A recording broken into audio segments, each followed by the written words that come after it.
you want to be happy, healthy, and healing, that's a bang-on expression I've heard in MJ Shaar's podcast series titled On Purpose. Thanks, Courtney, for turning me on to it. And it really struck a chord in me because don't we all need that? To be healthy, happy, and healing? I've been working on lifestyle design for 20 years, figuring out all the best ways to take our health and wellness to the next level. And today, I'd like to kick off a 4-part series in which I will share my best top unexpected tip to heal each of our sleep, food, mood, and exercise habits in that order. And in this series, I promise not to bore you with the usual recommendations that you've heard 100 times before. So I won't give you the usual turn your screens off an hour before bed, dim the lights, avoid caffeine past 3 p.m. and oh, yeah, you're right, I am doing exactly what I just said I wouldn't do. Okay, scratch that.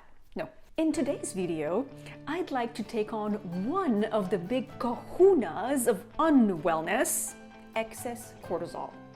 But first, as usual, a story, and then the research. I used to be the director of a bank. If you've never worked in a bank, then you need to know that you live and die based on the deposits. And the biggest depositors aren't always the ones who attract the most attention. It's actually often the opposite. In the case of my branch, the largest depositor, and by far, was a very discreet man. Let's call him Mr. Big, because the size of his accounts really just mandated that. One day, my boss called me in sweats. He had lost his mind over the fact that Mr. Big had withdrawn $6 million from his bank account in one transaction the previous day. And that was 20 years ago. So make it today's dollars and you have an 8-figure loss. My boss gave me a piece of his mind asking, why had I not called him? Why didn't I try to retain that money in the branch? How could I possibly have let that large sum go out in one fell swoop without batting an eye? Was I too busy to pay attention to the one and only Mr. Big when he came by? At the end of his tirade, I simply said, Mr. Big came to pay his taxes.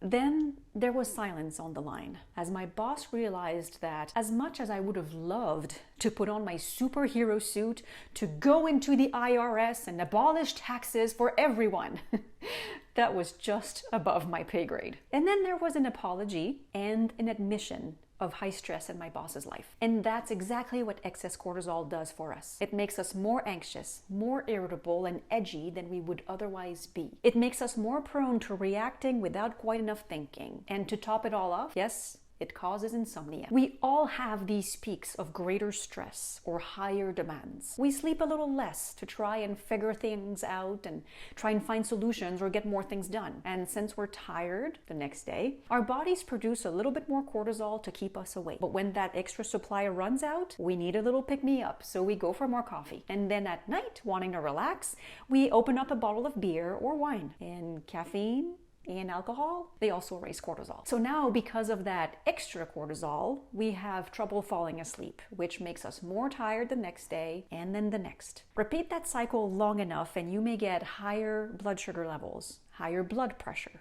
digestive issues, and weight gain. And, well, your relationships might suffer too. Now that's a lot to be healing all at once. Gosh, and you thought you came here for an uplifting moment?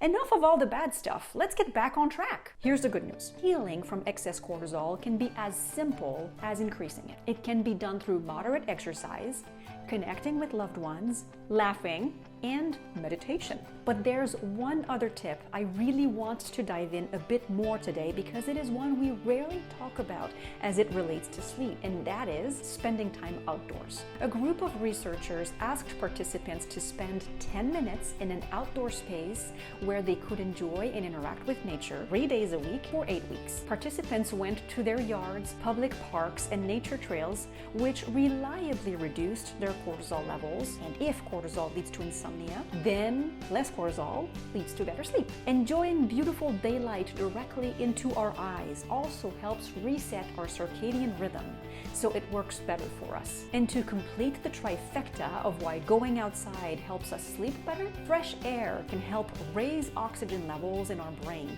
which in turn increases serotonin levels, and serotonin is a good sleep regulator. So now you know why stepping outside can really help us sleep better for so many reasons. And what I like about this is that we're not working directly on sleep. We're doing something unrelated, and that really helps. Now, the fact that going outside helps us sleep is something that we know intuitively because we see it in our kids. When they have time to play outside, they tend to sleep much better that night. All the moms will agree. So let's give our bodies the same healing consideration and step outside for a quick walk whenever we know that we'll be on a phone call that will last more than 10 minutes. Let's plan to eat more of our meals outside. Let's bring our laptops to our porches and balconies when we are free to work from anywhere. And let's plan for more outdoorsy weekend adventures. If getting yourself deep in the woods isn't accessible to you on a regular basis, then do the best that you can with what you have. And step out wherever you are to consciously focus on the trees, the grass, the birds, and the sky. Whatever nature is available to you,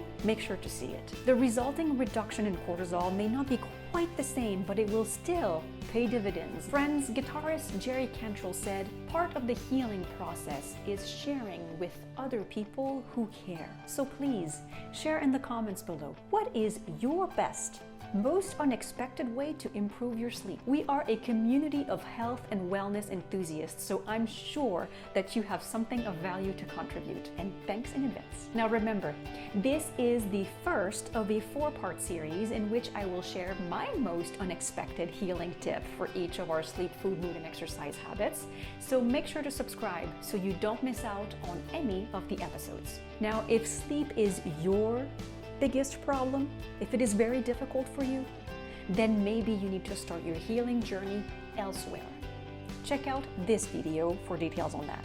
Thank you so much for being here. Please give this video a like and share it with a friend to help me continue to bring you all sorts of healthy tips.